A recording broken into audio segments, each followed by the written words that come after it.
મેષ રાશિના જાતકો ખૂબ જ સક્રિય હોય છે અને પોતાની રીતે કામ કરવાનું પસંદ કરે છે.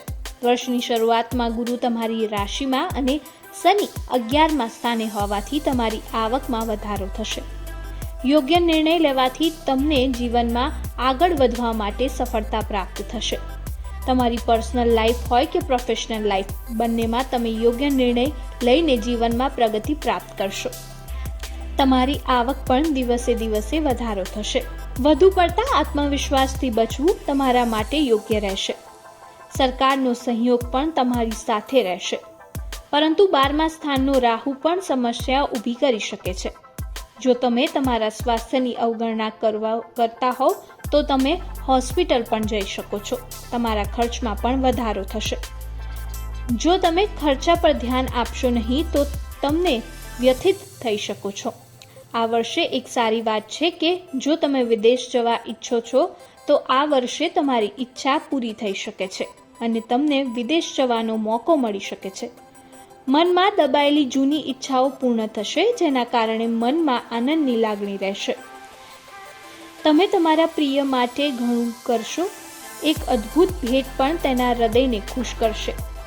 તમારા પતિ સાથેના સંબંધોમાં ઉતાર ચઢાવ આવશે, પરંતુ ભાગ્યના બળને કારણે તમારું કામ થશે અને પૈસાના અભાવે કોઈ કામ અટકશે નહીં. તમારી જે યોજનાઓ અત્યાર સુધી પૂર્ણ થઈ નથી તે આ વર્ષે પૂર્ણ થશે. જો તમે વિચાર્યું પણ નહીં હોય, આ વર્ષે તમારી સાથે એવી સારી ઘટના બની શકે છે.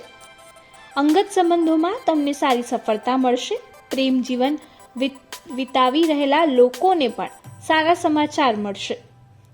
જો તમે પરણિત છો તો ગૃહસ્થ જીવન માટે આ વર્ષ ઘણું સારું છે. સાસરિયાનો સારો સહયોગ પણ તમારી સાથે રહેશે. વેપારી વર્ગ માટે આ સમય સારો રહેશે. કેટલાક નવા જાતકો સાથે મળીને વેપારમાં આગળ વધવાની તક મળશે. તમારી યોજનાઓ ફળદાયી રહેશે. તમને સરકારી ક્ષેત્રમાં સારો લાભ મળી શકે છે, જેના કારણે તમે સમાજમાં માન પ્રતિષ્ઠા મળશે. આ વર્ષે તમારે તમારા સ્વાસ્થ્યને મહત્વ આપવું પડશે. બાકીનું બધું જ આપમેળે ચાલ્યા કરશે. પ્રેમ જીવન વિતાવી રહેલા લોકોના પ્રેમ જીવનની વાત કરીએ તો તમારા પ્રિય સિવાય કોઈ બીજાના પ્રેમમાં પડવું નહીં, અન્યથા તમને દરેકને નુકસાનનો સામનો કરવો પડી શકે છે.